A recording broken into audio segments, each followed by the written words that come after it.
We traveled by tractor for 2 hours until we reached the summit and the headquarters of the KLA. Inside a cabin heated by a wood fire, we found 2 soldiers sleeping by their rifles, while 6 others kept watch. I was forbidden to take pictures. Until, after a further 2 hours, and as darkness descended, Ramonda appeared. I was allowed just half an hour with her. Are you in war now or in peace? We are in war now. But it's something that it's just like killing me inside.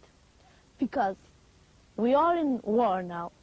We do everything to get the peace in Kosovo. But other states just don't understand what is the situation here. For Ramonda, her situation is simple. She saw her little sister die. She witnessed the shelling and burning of her village, and she was traumatized. Now this 18-year-old girl has found a way to fight back. It's a Kalashnikov, and it's just like one member of my family. This is for me everything. Why? Because he had the power that I don't have it. When we didn't have the guns in our hands, they killed us just like they wanted. But now, we are safe. I have the gun in my hand, and if I can't do nothing with them, then I can do with myself, just to don't be in their hands. And I'm not gonna be in their hands until I end my life.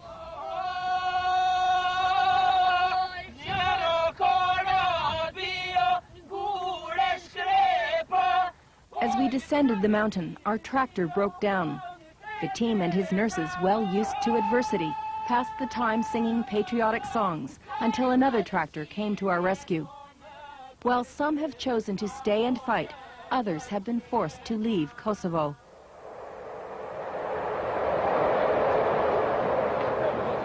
I met up with Speting's close friend and colleague, Ilir Tolai, in Switzerland. He was in the car with Speting when the landmine exploded. The Red Cross brought him here for treatment for his injuries. Now he's looking forward to going home to Kosovo. It's a passion and a will that every member of our community in Kosovo have now. I think it's a will for living in peace, not for dying, even not for dying for war. The dying, it's not this what the people of Kosovo want. They want to fight and to live for the freedom that this fight maybe will bring. And we hope it will bring very soon. The last time I saw Ilir was 5 days before the explosion. He was having breakfast with Speting and the other doctors while they waited for the Serbs to open the roadblocks so they could reach the latest group of refugees. Waiting was part of their daily routine at the height of war. And waiting is what Ilir does now with the other exiles, waiting for his recovery, and for the moment he feels it would be safe to return. Switzerland is home to 200,000 Kosovo Albanians. Every night, many of them gather here at Geneva's Café Pristina to watch the news from home, desperately worried about the situation back in Kosovo. A thin blue line on Ilir's forehead is the only outward sign of his injuries. His broken vertebrae are mending, but he knows his country cannot heal without a strong political agreement. You cannot give the partial solutions. The things now are out of control. The movie, if I can say, it's going on for many years. So you cannot give this partial solutions. You have to think to make peace, but a long-standing peace. Yasmina, it's a girl, yeah? Yes. Back in Kosovo, even without peace, Albanians are planning for the future. Ilir's wife, Yasmina, is a gynecologist who delivers up to 30 babies a day. Albanians make up 90% of the population now, and that percentage is growing. Here at Pristina's Mother Teresa Maternity Hospital, resources are stretched to the limit. Safita, whose husband disappeared in the war, has named her daughter Fationa, which means our luck. Albanians boast of their high birth rate, and they say their babies are little warriors. It's so really hard. But sometimes I'm so lucky that my sister was only 7 years old, 6 years old. And she had the chance to give her blood for this land. To give her blood for this land. And I promise her, and I promise my family, and I promise all the people, Albanian people, that I will be in war.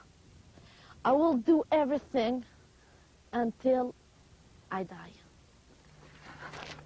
Shpetim Robai so wanted to live, but he also understood his work put him in great danger. Ramonda too knows the danger, but like so many people here, she is prepared to die. I don't believe that I will be alive when we get the peace, but I don't care.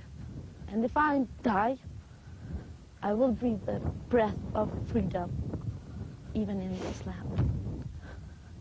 For The National, I'm Nancy Durham in Drenica, Kosovo.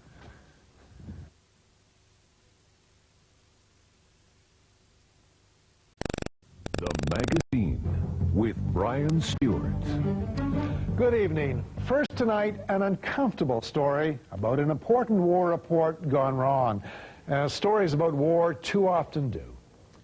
Good journalists acknowledge when they've been duped and look further to find out why. Nancy Durham is a very good journalist. While covering Kosovo's struggle with Serbia for the past year, she brought out remarkable stories of everyday people caught up in war. In the process, she recently experienced a journalist's nightmare. One of those people had invented a key part of her story. But why did Ramonda Retzi lie, and what does that lie reveal?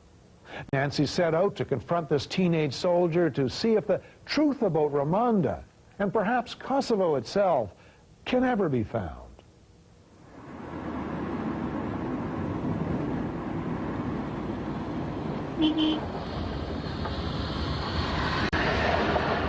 I returned to Kosovo in June, 3 days after the arrival of KFOR, NATO's Kosovo force. It was a thrilling time, and suspenseful too. I'd heard nothing reliable about the people I had come to know in Shala, a village I haven't named until now. During the war, I was asked not to. The people wanted to protect their Kosovo Liberation Army-run hospital. Ah, here's some KLA. Did the KLA hold this area during the war? A ka mojt këto pozicione UÇK-ja gjatë luftës. Okej, po. Ja. Dito na mirë.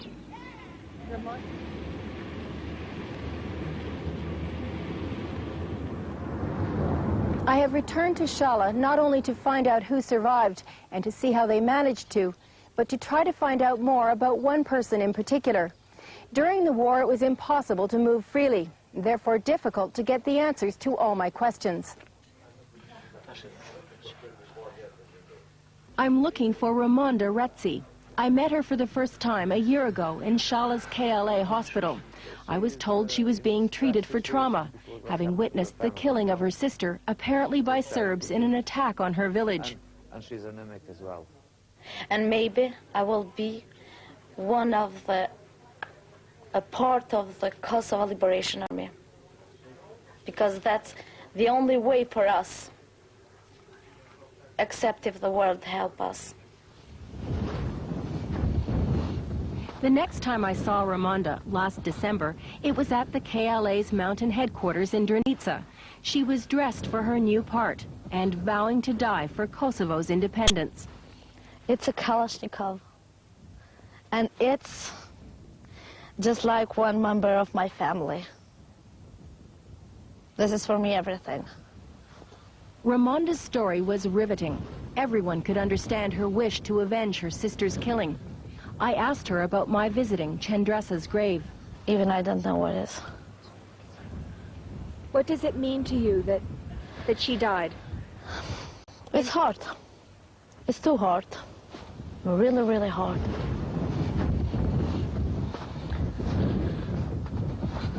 When we parted that winter night, I had doubts about Ramonda's ability to survive. Her Kalashnikov rifle was no match for the Yugoslav army, but I had underestimated Ramonda. In June, I found her still on the mountain. This 19-year-old girl had made it through war.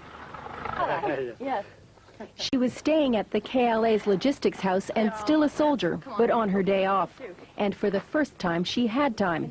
I stayed the night, Ramonda talking me through the last months of war. Here, we slept 12 girls. And in all these houses, 66 we was. We slept just like sardines in this way. And all. She showed me how she spent her leisure time between battles. Oh, you want to go to the beach? Yeah. When you think about something, then you're right about that. There you are in your purple bikini, right? Is it you? It's just like my dreams. We always dream to finish the war, and maybe then we can go into the beach and to have a holiday, to be far away from this place, because we saw too much and everything. Ramonda seemed more like a child to me than a battle-hardened soldier. When you see all those that we saw, all these massacres, all the people, when you see the people that they don't have to eat, they all are burned, the houses, and they stay only in the land. They don't have nothing, nothing. Then you take a power and you go to them, and you don't have time to think that you killed a man or something else. You only want to kill him, because you know what he done to your family. And for me, all the people from Kosovo, not only for me, for us, all the people of Kosovo are our family. Do you think about your sister? I'm thinking about her, but I told you, I said one time, you have to lose something that you love, you really love, to have the freedom. Ramonda may have won her freedom, but she still belonged to the KLA. She was both loyal soldier and teenage girl, and she'd begun to open up a little.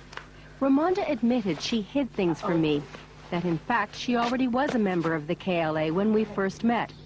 What else was there to this elusive girl? Hey, we have a problem. What's that? I have to go somewhere. Without me?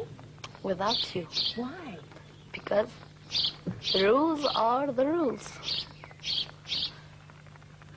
The war was over, but Ramonda was still an obedient soldier.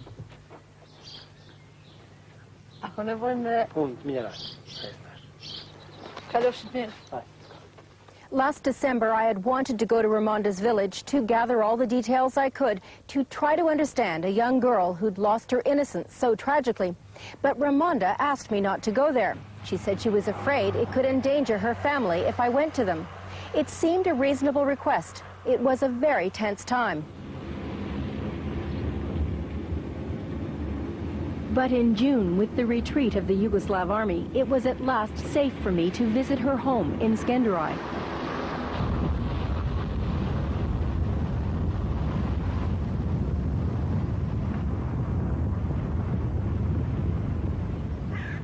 I wasn't optimistic about finding anyone at home because Ramonda had told me her family was now in Albania. But this wasn't to be true.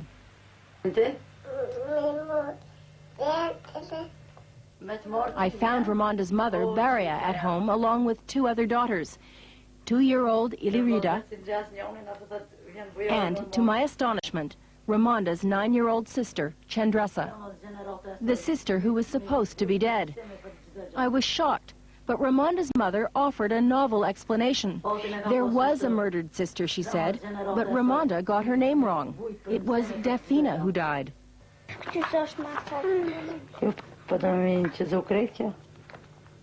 I spent an awkward hour. We looked at the family album. I saw Ramonda as a toddler on a Montenegrin beach holiday, but there was no trace of Defina. I had a sinking feeling. Perhaps there never was a Defina. Perhaps there was no murdered sister at all.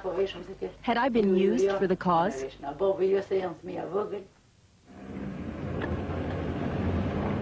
6 weeks later, in August, I got my chance to find out.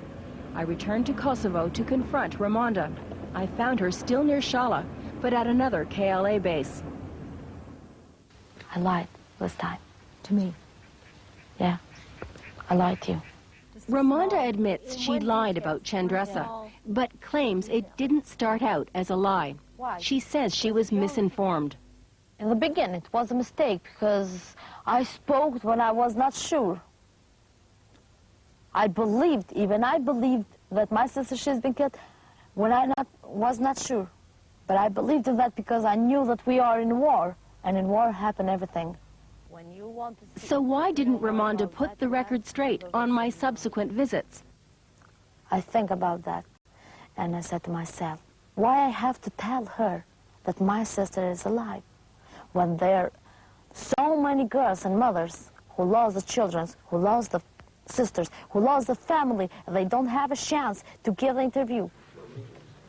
Ramonda doesn't take all the credit for her strategy. She claims the doctors at the field hospital encouraged her to lie. Shpetim Robai was one of those doctors. He was killed shortly after I met Ramonda when his Red Cross vehicle hit a landmine.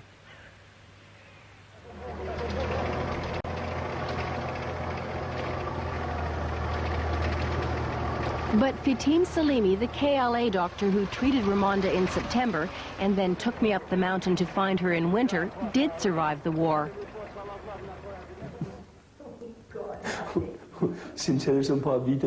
He appeared completely taken aback by the story when I found him in Pristina in his new role as director of hospitals for all of Kosovo. He insisted this was the first he knew of any lie. I është dok pak puna që po e bën ajo. Edhe për me tregu ndoshta që për Kosovën kam bë më shumë, e ka shprehur atë se e kam humbë edhe motrën, ndoshta ka qenë gjendje prej dëshirës që tregoj se kemi bë, edhe jem të përjetuar shumë, ka qenë gjendje ndoshta më thonë edhe kam humbë edhe dikant tjetër e tjerë. I said to myself, she is just a journalist. She lives in England, and she don't care about us. They don't care about us, how we live and how we die. They are coming here just to make an interview for their career and for their interests.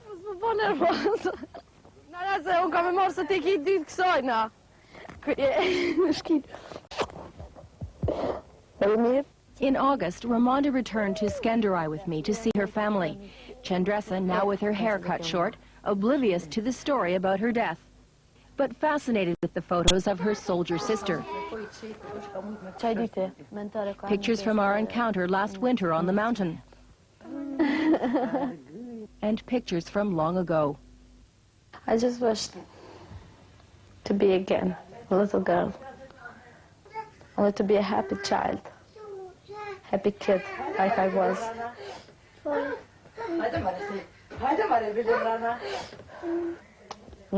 A happy child like Chandresa, perhaps, whose supposed murder had been the foundation of Ramonda's story, a story that had played around the world in at least a dozen countries, and each time it was told, it reported Chandresa's death.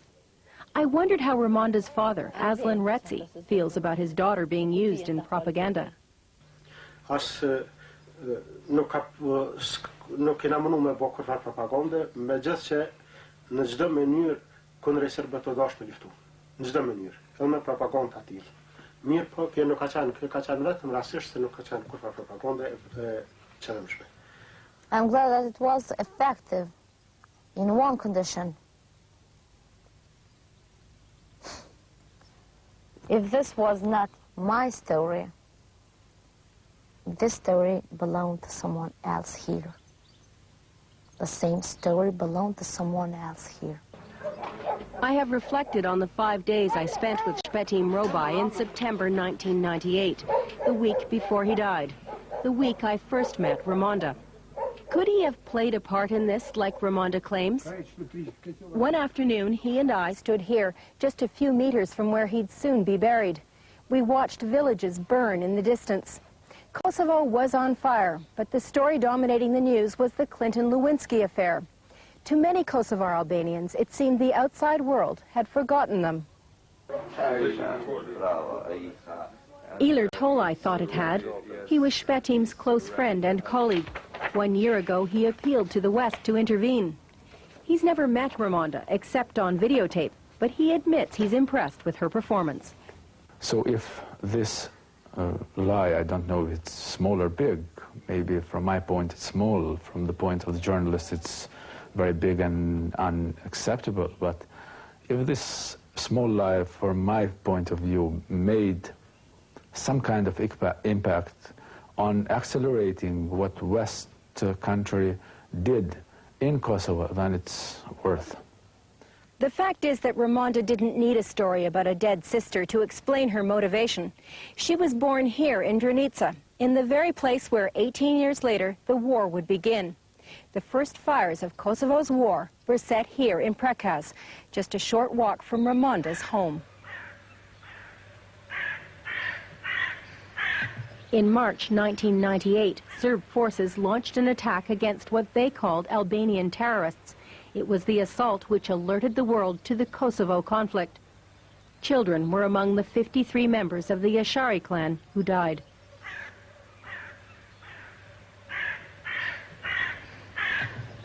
My best friend was in the same class. And when the Asharis has been killed, I went in Prekaz. I saw the victims, and I saw her.